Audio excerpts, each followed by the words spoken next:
नर्मदा नदी के किनारे बसा भरूच बीजेपी का मजबूत गढ़ रहा है। 1989 से लगातार यहां बीजेपी लोकसभा चुनाव जीतती रही है। भरूच के सांसद मनसुख भाई वसावा 1999 से लगातार जीत रहे हैं। भरूच जिले में विधानसभा की 7 सीटें हैं, जिसमें से 6 बीजेपी के पास है, जबकि एक पर जेडीयू का कब्जा है। भरूच सोनिया गांधी के राजनीतिक सचिव अहमद पटेल का गृह जिला भी है। पटेल यहां से 1977, 1980 और 1984 में कांग्रेस के सांसद रह चुके हैं। भरूच औद्योगिक रूप से विकसित जिला है। मुस्लिम वोटर यहां बड़ी संख्या में है। यहां भ्रष्टाचार, सांप्रदायिकता के साथ खुद मोदी भी चुनावी मुद्दों में शामिल हैं।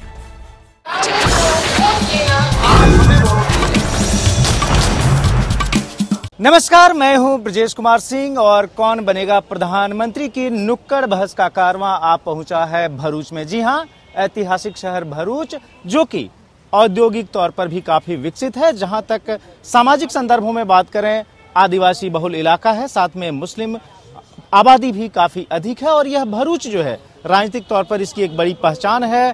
कांग्रेस अध्यक्ष सोनिया गांधी की जो राजनीतिक सचिव हैं अहमद पटेल, उनका भी एक गृह जिला है। 1977, 80 और 84 में यहीं से वो लोकसभा के लिए गए, लेकिन 1989 से लगातार बीजेपी का इस सीट पर कब्जा है। यहां तक कि जो विधानसभा चुनाव हुए उसमें भी ज्यादातर सीटें बीजेपी ने जीती।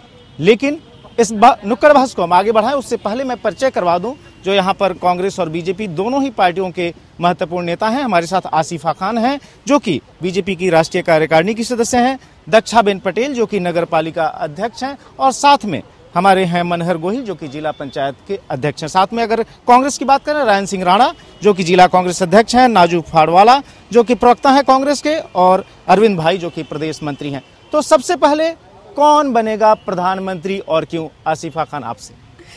ये बात तय हो चुकी है कि देश के प्रधानमंत्री नरेंद्र भाई मोदी बनेंगे, क्योंकि तमाम देश एक बदलाव चाहता है और गुजरात के विकास को सारे देश में हम पहुंचाना चाहते हैं। इसलिए बेशक इसमें कोई संदेह की बात नहीं है कि इस देश के अगले प्रधानमंत्री नरेंद्र भाई मोदी ही होंगे। नाजू भाई, अगर यूपीए 3 को बनना है तो जाहिर है गुजरात से कांग्रेस को सीटें जीतनी पड़ेगी। तमाम जो सर्वेक्षण आ रहे हैं उसमें गुजरात में कांग्रेस की सीटें काफी कम दिखाई दे रही हैं। कैसे करेंगे आप लोग ये लोगों ने बातें की, सिर्फ झूठ की बातें की है। झूठ की बुनियाद पे झूठे वादे कर करके वोट विधानसभा में लिए। ये सिर्फ झूठी बातें, और झूठे यहाँ के लोगों ने इनको पहचान लिया है कि ये लोग वोट नहीं देंगे, जो दिया था हो गया। मोदी साहब सद्भावना की बात करते हैं, जो प्रोजेक्ट अनाउंस हुए वो किए नहीं गए। भरूच जिले के अंदर 1217 करोड़ के एक ही साल में रास्ते का काम आए। जिला पंचायत के अंदर सिर्फ ये स्टेट की बात कर रहे हैं। नेशनल हाईवे में जितने भी काम आए हैं वो सब भारतीय जनता पार्टी की सरकार में हुई है। कौन बोल रहा है? बीजेपी का दावा है कि जो काम हो रहे हैं वह यहाँ पर हो रहे हैं। कांग्रेस गलत बयानी कर रही है। नहीं, मुझे जो बोल रहे हैं 1675 को वो आरटीआई में माहिती ली गई है। कलेक्टर का लेटर हमारे पास है, एक भी रुपया आज तक नहीं आया, और पीएम वेटिंग का माहौल चल रहा है और पीएम वेटिंग ही रहेंगे, ऐसा पक्का है। पीएम इन वेटिंग ही रहेंगे, जैसे आडवाणी थे वैसे ही मोदी रह जाएंगे। नहीं, वो मोदी ही बनेंगे पीएम। और ये जो राजेंद्र भाई बात कर रहा है, मैं उनको पूछना चाहती हूँ कि अभी सरदार ब्रिज बनाने का वो वचन दिया था, कांग्रेस ने खातमुहूर्त करके गए, कहाँ गया वो ब्रिज? अहमद भाई यहीं से हैं, काफी मजबूत नेता हैं कांग्रेस के। बीजेपी का आरोप है कि जो पुल बनने की बात थी उस पर काम आगे नहीं बढ़ा। नहीं, पुल बनने वाला है। जो पहले टेंडर दिया गया था वो पार्टी ने बनाया नहीं है। अभी नया टेंडर पास हो गया है, नई पार्टी कम से कम समय में वो पुल बना देगी। सबसे बड़ी बात आसिफा आपसे कि भरूच का जो इलाका है यहाँ पर मुस्लिम मतदाता भी अच्छी खासी तादाद में है।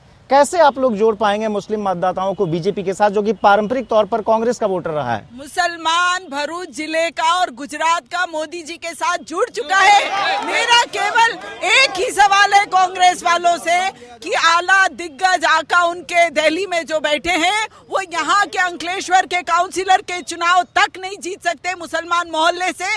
क्या उनके पास इस चीज का जवाब है? अहमद भाई ने यहाँ पर 1977, 1980 और 1984 में लोकसभा का चुनाव जीता। उसके बाद से फिर यहाँ पर कांग्रेस वापस कभी आई नहीं। अल्पसंख्यकों का काफी बड़ा यहाँ पर रोल है, काफी बड़ी पॉपुलेशन है। क्यों अल्पसंख्यक जो है, क्या लगता है कि कांग्रेस उनको जोड़ पाने में अब नाकामयाब हो रही है? अहमद भाई ने सिर्फ एक ही समुदाय के लोगों की बात नहीं की, उन्होंने हर समुदाय के लोगों की बात की है। और साथ में अहमद भाई ने ये जिले के विकास के लिए जो भी करना है वो किया है, गरीब का हो या किसी का भी हो। ये भाजपा वाले, ये कॉरपोरेट वाले हैं, ये CRS के पैसे भी कंपनी यहाँ पे दिला नहीं रहे, और जो भी कोई बातें करते सिर्फ झूठी बातें। ये बुनियादी आम आदमी लेकिन इस बारे में क्या सोचता है? कई सारे लोग जो कि यहाँ पर जमा हैं, जैसे कि मैं आपसे जानना चाहूंगा, यहाँ पर भरूच में आम आदमी का क्या मुद्दा है? कोई मतलब नहीं है, आम आदमी का कोई मतलब नहीं। यहाँ मोदी चलता है गुजरात में। गुजरात में बेरोजगारी इतनी है और गुजरात सरकार ने अभी कल डॉक्टर चंपावत को बेरोजगारों के लिए एजेंट नियुक्त किया है 15-15 लाख देकर। चंपावत का मसला बार बार आ रहा है। बोला था अभी केंद्र सरकार का रिपोर्ट आया, पूरे देश में सबसे ज्यादा रोजगारी मिली है तो गुजरात में मिली है, और ये केंद्र सरकार का रिपोर्ट। यह जो चुनाव है इसमें युवा मतदाता सबसे बड़ा रोल प्ले करने वाले हैं। कांग्रेस की तरफ से राहुल गांधी को डिक्लेयर नहीं किया गया है, लेकिन प्रोजेक्ट जरूर किया जा रहा है। युवा मतदाता को जिसको जोड़ने के लिए मोदी काफी एफर्ट ले रहे हैं। कांग्रेस यहाँ पर क्या कर रही है? जिस तरह मोदी एक कॉमन मैन की बात कर रहे हैं कि खुद कॉमन मैन है, वो कॉमन मैन नहीं, करप्टेड मैन है।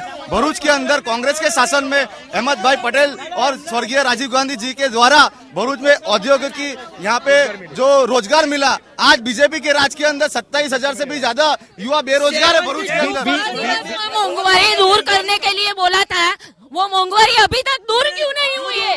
महंगाई दूर नहीं हुई है, एक सवाल। ये वेट तो कम नहीं करते, पूरे देश के मुख्यमंत्रियों ने कम किया, ये इनका वेट तो कम करे। भरूच की बात करें, पिछले चुनाव में 7 विधानसभा सीटें एक भी कांग्रेस कब्जा नहीं करती। झूठे वादों में पब्लिक आ गई। आज का माहौल ये है कि भरूच की झुपड़पट्टियों को ये लोग उखाड़ के फेंक रहे, अंकलेश्वर की झुपड़पट्टियों को उखाड़ के फेंक रहे, झोपड़पट्टियों को आप लोग हटा रहे हैं। बोल रहे हैं झुपड़पट्टी के उठा के 500 बार मकान अभी गुजरात में भरूच में बनने वाले हैं, और 5,000 मकान की योजना है। जब लोग आप वोट करेंगे, क्या सोचकर वोट करेंगे? मुद्दे क्या होंगे? पहला तो यही होगा कि नरेंद्र भाई गुजरात के, गुजराती को जो PM बनता है वही सब नरेंद्र भाई को वोट करेंगे। PM फैक्टर में गुजराती का होना, नरेंद्र मोदी गुजरात से हैं, वो क्या आप लोगों के लिए एक बड़ा चैलेंज है कि बीजेपी इसको इनकैश करने जा रही है? वो PM देश का बनने जा रहा है, वो भारतीय होता है, वो एक स्टेट का नहीं होता, उसका बंटवारा नहीं किया सकता। ये बीजेपी वाले उसका बंटवारा करे, देश का बंटवारा नहीं हो सकता। PM हिंदुस्तान का होता है। कांग्रेस की सरकारों ने 40 साल तक बेइंतहा दंगे किए गुजरात में। मोदी ने दिया है दंगा मुक्त गुजरात और सद्भावना और विकास के साथ गुजरात। ये बहुत बड़ी बात है। कलंकित, ये पूरे देश में गुजरात इतना कलंकित हो चुका है, जब बात होती है तो शर्म से हमारा नीचा सर झुक जाता है। ये सुना आपने दोनों ही पार्टियों के क्लेम और काउंटर क्लेम। भरूच में माहौल किस तरीके से सियासी पारा गर्म हो चुका है लोकसभा चुनाव के मद्देनजर, उसकी ये एक झलक है। फिलहाल नुक्कड़ बहस में भरूच से इतना ही। कल के दिन मेरे सहयोगी उमेश कुमावत महाराष्ट्र के किसी और लोकसभा सीट से लेकर नुक्कड़ बहस पेश होंगे।